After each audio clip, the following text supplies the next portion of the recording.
Hundreds of Palestinians marched from the West Bank to protest against Israel's decision to build a controversial Jewish housing project on a hilltop at the edge of predominantly Arab East Jerusalem. Har Homa will eventually accommodate about 32,000 Jewish settlers.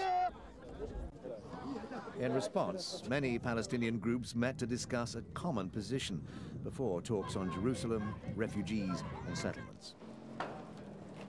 But whatever happens in Jerusalem, nothing's going to change for 350,000 Muslim Palestinian refugees living in camps spread across Lebanon.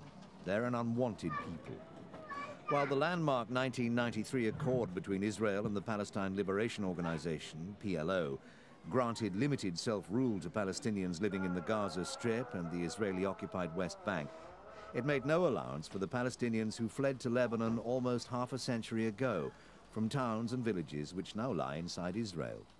The camps have taken the appearance of permanent slums. The United Nations Relief and Works Agency, UNRWA, has cared for the refugees since its creation in 1949. The refugees depend totally on UNRWA for their health needs.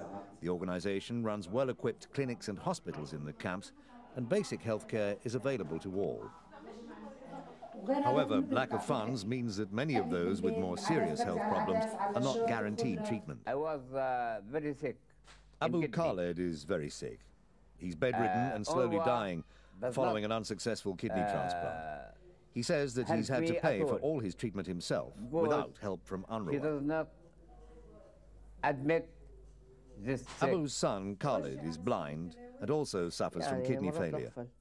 Dialysis costs his family $170 for every 2 days of treatment. His mother says that they often have to go without food just to pay the hospital bills. This patient had to pay for most of his open heart surgery. Usually when the Palestinian needs an operation, it costs around $5,000 on average. UNRWA would cover 1,000 of it. And the hospital will request the 5,000 in advance. And no Palestinian family right now can provide 5,000 in cash to anywhere, even if they try to beg, they can't get it. So they end up not entering the hospital, not operating on them, and a lot of them die. UNRWA is now in the process of launching an international appeal on behalf of the Palestinians in the camps of Lebanon to raise more money towards life-saving operations. Without this kind of help, many of the Palestinian refugees could die from illnesses which could be cured. From the humanitarian point of view, it is extremely unbearable, I mean, to be frank. We are very conscious of this.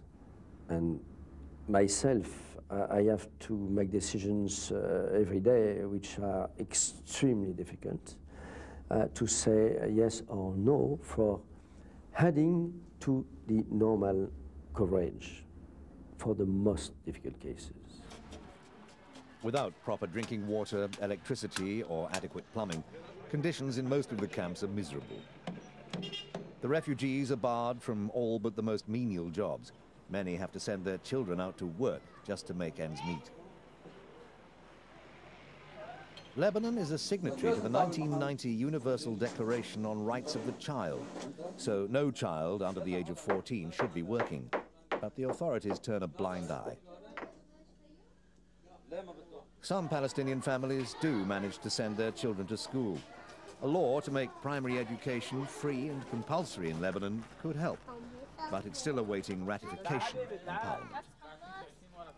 Free and compulsory basic education up to the age of 15 would solve the problem of child labor. That may not be 100% correct, since a number of impoverished parents that depend on their children's income for survival would still have great difficulty sending their children to school, in spite of the fact that the schooling was free.